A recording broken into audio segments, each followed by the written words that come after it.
Australia wants extradition and jail time for AH. You have power players there like Barnaby Joyce. They're unapologetic in calling for it. You and I, we're going to hear what he has to say here. Oh, man. I mean, this tells you that something big's coming around the bend, too, because they keep getting louder about it. Fun times, huh? Fun times indeed. So hey there to all you fine folks. By the way, let's just get into this. And by the way, Anjanette Levy, let's give her a shout out. Props to you. You did a great interview. Let's get started. Anjanette, it's an absolute pleasure to be on your show, and I'd like to give a big warm welcome to all the people in the United States and around the world listening to your podcast. So Barnaby, let's start, if you could, just tell me, if you would, what is the very latest on this investigation? Now, you're going to have to cut through some of his statements. He's going to talk about the defamation case here and there, but listen to what he has to say about AH.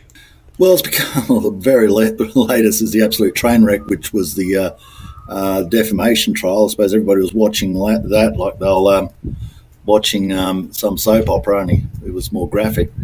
The latest, it's become apparent that in her evidence that she gave to the court, it would be alleged that she was not telling the truth. Now, that's a pretty fundamental part of the delivery of evidence at court. You're sworn, and there's an expectation that what you say will be the truth. There, perjury, calling her out for perjury. Now, you mentioned, first of all, let's go back. You watched the trial, is that right? Yeah, how could you not watch it? It was two crazy people, half cut each night, throwing crap at each other. It was bizarre. But anyway, I think I got their character right in my first assessment.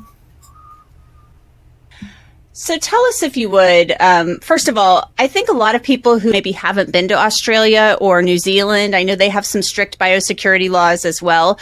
Tell us why this was such a big deal, because a lot of people look at it on its face and say, oh, so what? They brought a couple of dogs in and they didn't declare them.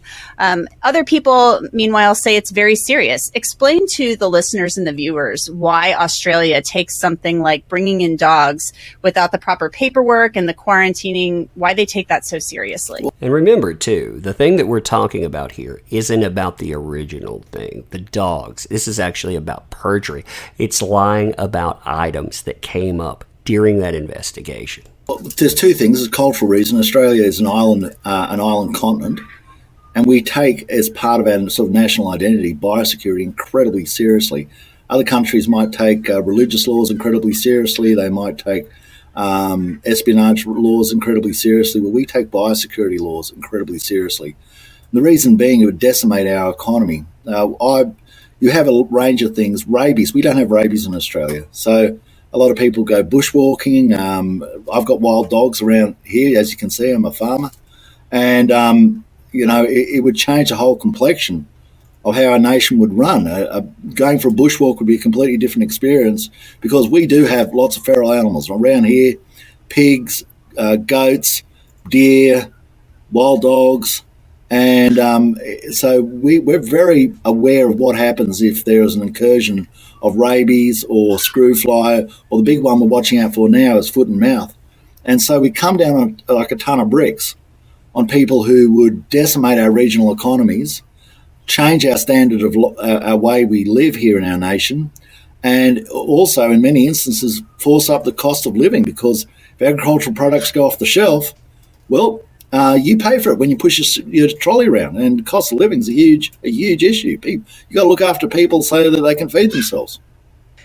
I know that one of the senators who has been watching this closely asked some questions last October. We've aired some of that on our podcast. And he was really upset and wanting to know why this investigation hasn't moved forward. There was discussion about, working with international partners. See, right there, she's actually asking very good questions. You had international partners. That's AKA the FBI. You're having all of that brought up. I mean, this is getting right to the crux of the matter. You know that the FBI is assisting with this, helping conduct interviews of people here in the United States. So have you been frustrated by the slow pace of this investigation? Because it's been underway since late 2020, from my understanding. Well, I suppose, and I can be, straight with you, I suppose we got a sense of, because they were movie stars, they were somehow above the law. And that, everybody's equal before the law. You break the law in a country, And it wasn't like it was an accident. There were documents that they signed, and they were just a lie. They knew what they were doing. And if you break the law, whether you're a movie star or a garbage man, the law's equivalent. Now, we have an expectation that just because you're a movie star doesn't mean you have to not tell the truth, not be upfront. And if I went to the United States of America, and all my cousins live in Tennessee and Texas, first cousins. And if I went there and just flouted the laws, I reckon I'd have my backside hauled before a court in Nashville. And they would say, we don't care you're Australian. We don't care you're Deputy Prime Minister. You've broken our laws. And now you have to expect what comes your way. Now, we expect that there's no sort of leverage given, because we also believe in habeas corpus, delivery of evidence, that all is equivalent before the law, same as here, same as the United States. And we want to make sure that if these people have decided, or one person has decided that... Notice that there, or one person. He makes it very clear there. He keeps talking about these people, these people. This is about one person. See, Barnaby will bring this up again and again. These people. But really, investigation, one person. He clarifies this. He hasn't clarified it in other interviews. You can see he's trying to get that straight. Yeah, it's a little bit of a joke. Well, that's kind of serious. And I use an example, and it's really important here. You've got a big issue at the moment with... Julian Assange, okay? Julian Assange was not in the United States when the issues in regards at that time Bradley Manning, now Chelsea Manning, committed a crime. He was not a citizen of the United States, but you want him extradited back to the United States. It'd just be like, suppose, me being extradited to Saudi Arabia if I insulted the Quran. Now, that's been taken very seriously. Yet here we have people who committed a crime in Australia against Australian laws, which are aware of, yet somehow that's special treatment. That's how we see it. So the way to show it's not special treatment is expedite it, get it to a conclusion, and if the person has found that they've perjured themselves, well, show your fair dinkum by doing the same thing that have happened as if it happened in the United States. They're saying, I want extradition. That's exactly that person. If they lied, we want a speedy conclusion. We want this to go forward. We want something to happen. And, well, if we find them guilty, we want the U.S. to give them to us so we can jail them. So you bring up an interesting thing. You keep referring to people.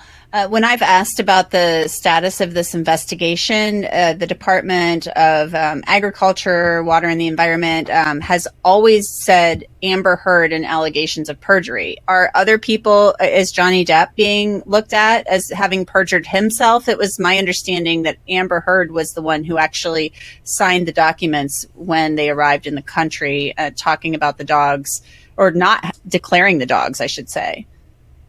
Well, the question I'd be asking there, Anjanette, is did Amber and Johnny have a little yarn about it? Did they have a yarn on the plane, on their corporate jet? Oh, look at this. Bit of a joke. Look what I'm going to do here, Johnny. I'm going to sign it. Ha, ha, ha.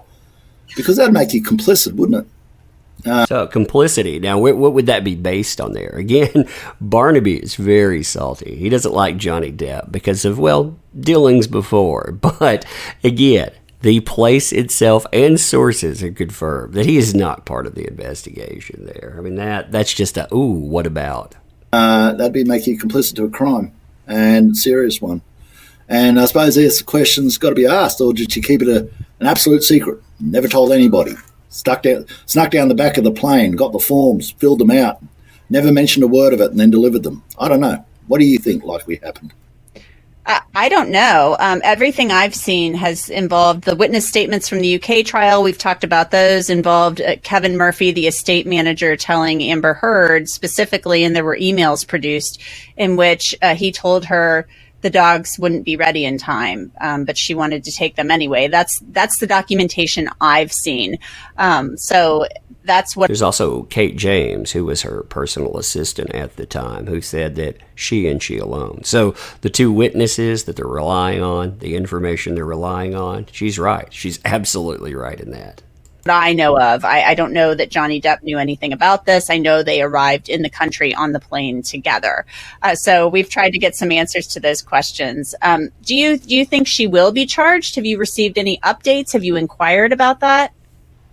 Yeah, I have.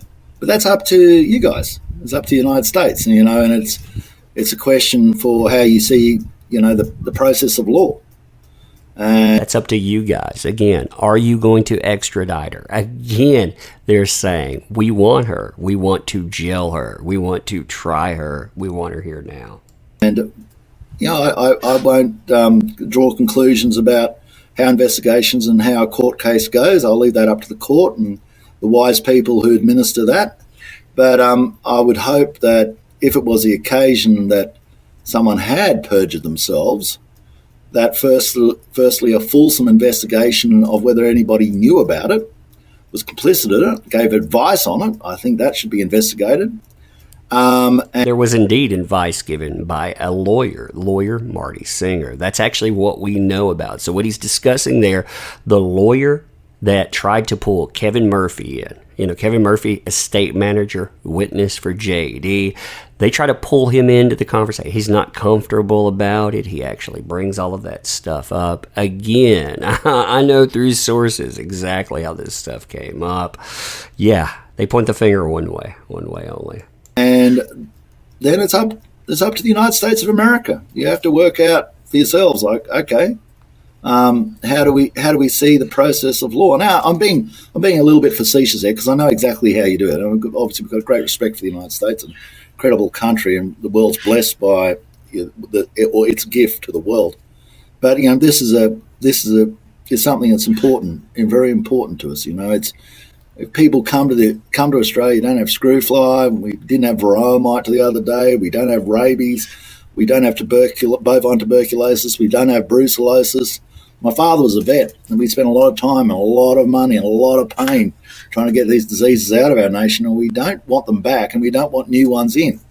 And in my area, if we got foot and mouth or rabies, there'd be people who go broke. There'd be people who would lose their houses. That's how serious it is. If you lost your house, if you lost your income, what would you expect from the court? How would you see justice if you realised it was just someone who flagrantly broke the law because they thought they were a little bit special? Barnaby, why do you keep saying it's up to the United States? Isn't it up to the Australian government and prosecutors there, if they see and believe that a crime has been committed, to file the charge? No, well, the problem is, Anjanette, that Amber Heard's a citizen of the United States, and so is Mr. Depp, and they're in the United States. And we can't go out there and grab them. I mean, that's in your bailiwick. So it does. We respect your sovereignty, but we observe your laws and your process of administration and how you fulfil those requirements. It's, as I say, there are a lot of issues, political issues, that are running around between the United States and Australia at the moment. What they're saying there, though, is we're trying to hammer out how exactly we go for it. You hear that? It's a complicated issue. There are issues here. There are issues there. We're trying to get this sorted. What I've brought up in our nation is, I find a little bit peculiar that a person such, I don't respect Julian Assange. I think he's a total ratbag, absolute ratbag. But I'm a great observer of the process of law, and I, being a politician and a person who brings in legislation over a long period of time, I would be, wouldn't I? But you say, well, hang on, this fella didn't commit a crime. That was Bradley Manning, Chelsea Manning. He wasn't in the United States. It's just Assange. He's in the United Kingdom. He's going to be extradited back to the United States, to a country that he's not a citizen of and he didn't commit a crime in. And apparently that's A-OK. Yeah, we have a person who committed a crime in Australia, who broke our laws, who's in the United States now, but we haven't heard boo that they're going to be extradited back to Australia. So right there, they said it. We want her Australia. A person, singular. We want the United States cooperation We want them just like you want these folks. I mean, that is a huge argument, especially coming from a power player on the political stage.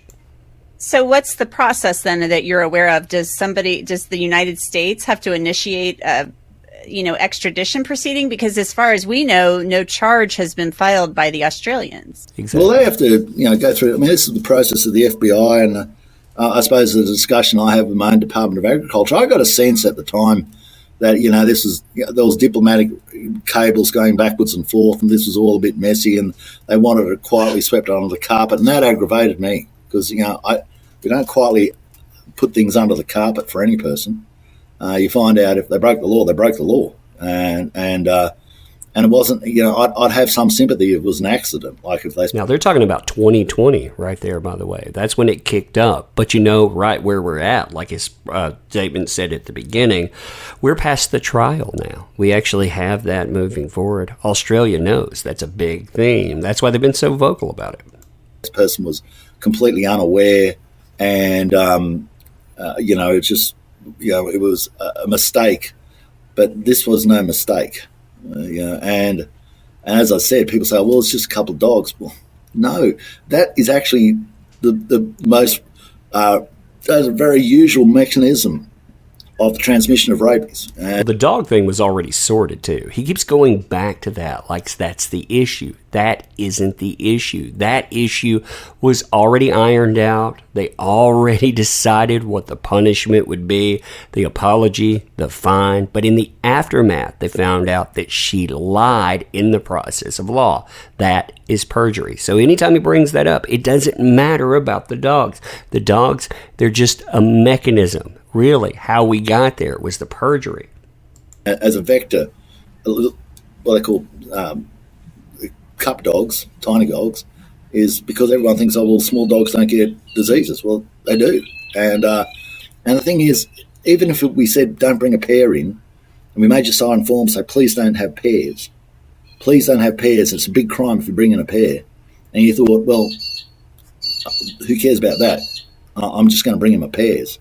You say, well, it goes beyond just the issue. It's the fact that you knowingly and wantingly decided that you'll break the laws of another country. And then later on when you're discussing it, it's alleged and there's a possibility you just lied. And which says you think it's all a joke. And if everybody thought the law was a joke, it should be a pretty wild old world, wouldn't it? So you're saying any holdup in her being charged is due to the United States not doing what they are supposed to do and extraditing her? It's up to you guys. I mean, as I say, I'm not going to start. It's up to the FBI. I'm sure they're competent. I'm sure that the FBI is up to the job. It's a matter of how quickly you want them to do the job, I suppose. Well, so they're saying, hey, if you guys will do it. Again, I've heard some other stuff too. We'll find out in a couple of weeks. We'll see. Anyway, continuing. That ball's in your court. I have no knowledge. I can't go into the process of the FBI. That would be interesting. I can't go into the process of the FBI. So, you know about that process. What needs to happen? Interesting, huh? That's in your court. I have no line of sight to how that process is going. I have a strong line of sight to what outcomes are, though, and I'm waiting for an outcome. Well, Barnaby Joyce, thank you so much for coming on to talk with us about this. We really appreciate your time. Thank you very much for giving me the opportunity. I apologise for my garb. I've just finished some work and I'm going straight back to it. So all the best. Well, we appreciate it. Thank you. You're welcome. That was a good interview, by the way, I have to say. But like I said, they're telling you, we want her. We want her badly. Tell me what you think about this, though. And as always, I appreciate the heck out of you. You make this stuff work.